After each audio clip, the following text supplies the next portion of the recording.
Welcome to my channel Bharati's kitchen. আজকে আমি সম্পূর্ণ বাঙালি স্টাইলে এঁচোড় চিংড়ি মাছ রান্না করেছি। দেখা যাক রেসিপিটা আমি কিভাবে বানালাম। আজকে আমি কাঁঠালের একটা রেসিপি বানাবো। আমি প্রথমে কাঁঠালটা কাটবো কিভাবে সেটা দেখাচ্ছি। প্রথমে আমি একটা পাত্রে জল নিয়ে তাতে 1-2 মুঠো এই আটা দিয়ে দিলাম। আটাটা দিলাম কেন, যাতে এতে তেলও লাগাতে হবে না, কিছু না, কাঁঠালের কোনো আঠাও লাগবে না। এরকম গোল চাকতির মতন করে কেটে নিলাম। এবারে মাঝখান দিয়ে আমি কেটে নিচ্ছি। কাঁঠাল কাটার ভয়ে এবং আঠার ভয়ে অনেকে কাঁঠাল খেতে চায় না, কিন্তু এইভাবে যদি কাঁঠাল কেটে নেওয়া যায় তাহলে কোনো অসুবিধা নেই। এবারে আমি এগুলো আটাগুলা জলে ফেলে দিচ্ছি। এই আটার জলের থেকে তুলে এই অবস্থা হয়েছে, দেখো আমার হাতেও কোনো আঠা নেই, এসব জায়গায়ও কোনো আঠা নেই। এইভাবে তোমরা কাটবে, কেটে নিলে সহজেই কাঁঠাল খেতে ইচ্ছা করলে খেয়ে নেবে। এবারে কাঁঠালের আমি ভেতরে যে শক্ত অংশটা থাকে সেটা কেটে দিচ্ছি, আর বাইরের দিকে একটা ওই দাঁত মতো থাকে সেটা কেটে ফেলছি। কাঁঠাল কাটাটা তো আগে দেখিয়েছি, এবারে কাঁঠাল দেখানোর পরে আমি এইটা সিদ্ধ করে নিয়েছি। ভিডিওটা বেশ বড় হয়ে যাচ্ছিল বলে সিদ্ধটা দেখাতে পারলাম না। এটা প্রেসারে একটা ছিটে মেরে নিয়েছি এখানে আলু দিয়ে।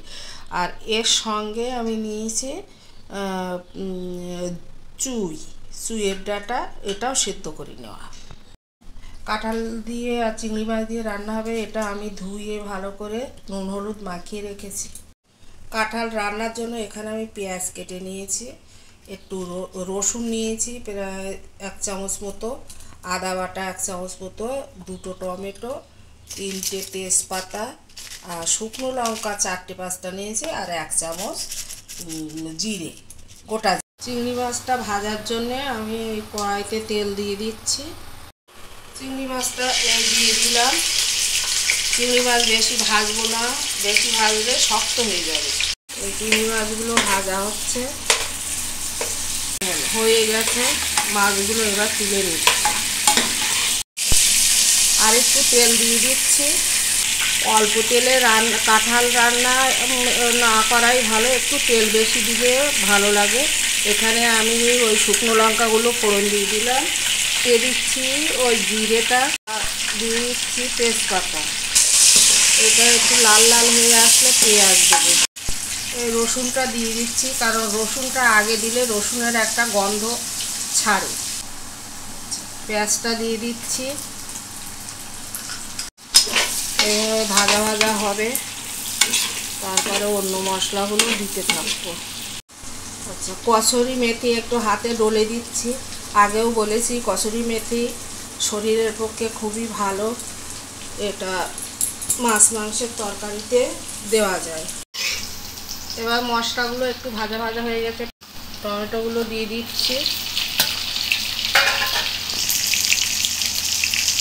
সঙ্গে অল্প জলও দিয়ে দিচ্ছি, কারণ এরপরে আমি মশলা দেবো। বলেছি আদাটা পেঁয়াজের সঙ্গে দিলে জড়িয়ে যাওয়ার ভয়, তাই জন্যে আমি এই সবসময়ই এই জল দেওয়ার পরেই আদা দেই, তারপরে মশলা। লবণ দিয়ে দিচ্ছি, হলুদ, গুঁড়ো লঙ্কা, জিরে গুঁড়ো, ধনে গুঁড়ো।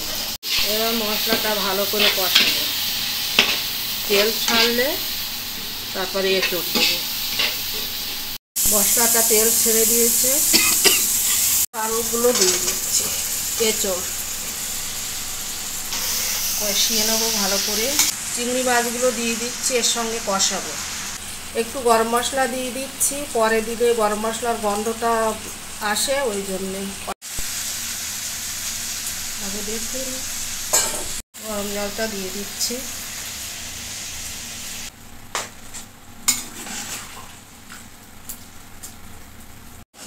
আমার রান্নাটা কমপ্লিট হয়ে এসছে।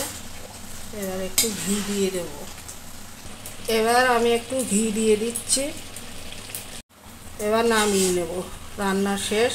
ঘি দিয়ে বেশিক্ষণ ফোটাবো না। তৈরি হয়ে গেল এঁচোড় চিংড়ি। এটা আপনারা দুপুরে বা রাতের মেনুতে খেতে পারেন।